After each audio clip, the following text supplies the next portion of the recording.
तेबे एप्रिल मास 21 तारिख मंगलवार अर्थात आज संध्या सुधा राज्यर 28 जिला को सतर्क सूचना जारी करछि भुवनेश्वर स्थित आंचलिक पाणीपाग विज्ञान केन्द्र। आउ 28 जिला मध्यरु 2टी जिला को ऑरेंज वार्निंग आउ 26 जिला गुडी को येलो वार्निंग जारी करछि पाणीपाग विभाग। आउ 2टी जिला गुडी पाग सुखिला रहिबो बोली कहिछि मध्य पाणीपाग विभाग।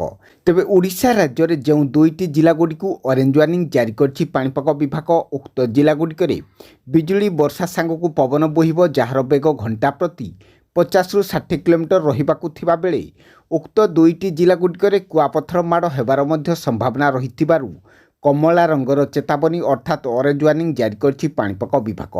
आउ सेहीपरि जेउ 26टी जिला गुडी को येलो वार्निंग जारी करा जायथिबा जिला गुडी प्रबल वर्षा बिजुली घड़घड़ी सहित पवन बोहिबो जार बेग घंटा प्रति 30 ରୁ 40 किलोमीटर पर्यंत पवन बोहिबो आउ झटका पवन 40 ରୁ 50 किलोमीटर रहिबार संभावना रहिथिबारु पाणीपाग विभाग येलो वार्निंग जारी करछि।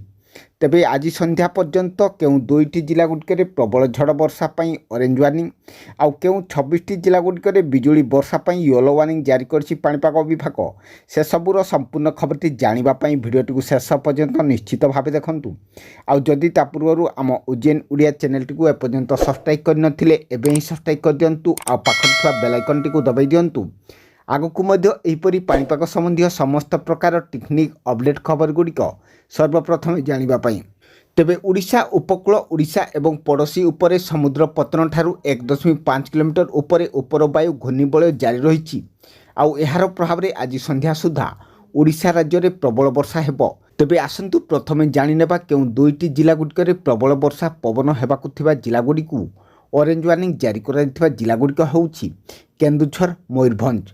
आउ एहापरे आसंतु वर्तमान जानिनेबा केउ 26टी जिला गुडी प्रबल वर्षा पई येलो वार्निंग जारी करा दिथिबा जिला गुडी होउछि बालेश्वर भद्रक जाजपुर केन्द्रापड़ा जगतसिंहपुर कटक खोर्धा पुरी ढेंकानाल देवगढ़ सुंदरगढ़ सम्बलपुर अनुगुल बौद्ध नयागढ़ गंजाम गजपति कंधमाल बलांगीर सोनपुर कलाहांडी नुआपड़ा नवरंगपुर रायगड़ा कोरापुट मालकानगिरी एही 26टी जिला गुडी दिन में गरम गुड़गुड़ी जारी रहिबो एवं संध्या बेले प्रबल वर्षा हेबा नै पाणीपाग विभाग पूर्वानुमान करिछि।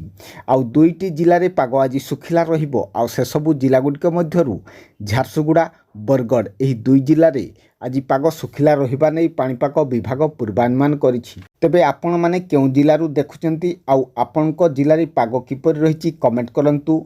आउ आपणकर सांगसाथी मानकु भिडियोटी शेयर करंतु जहा फल से माने मध्य पाणीपागर सठिक अपडेट खबर जानि परिबे।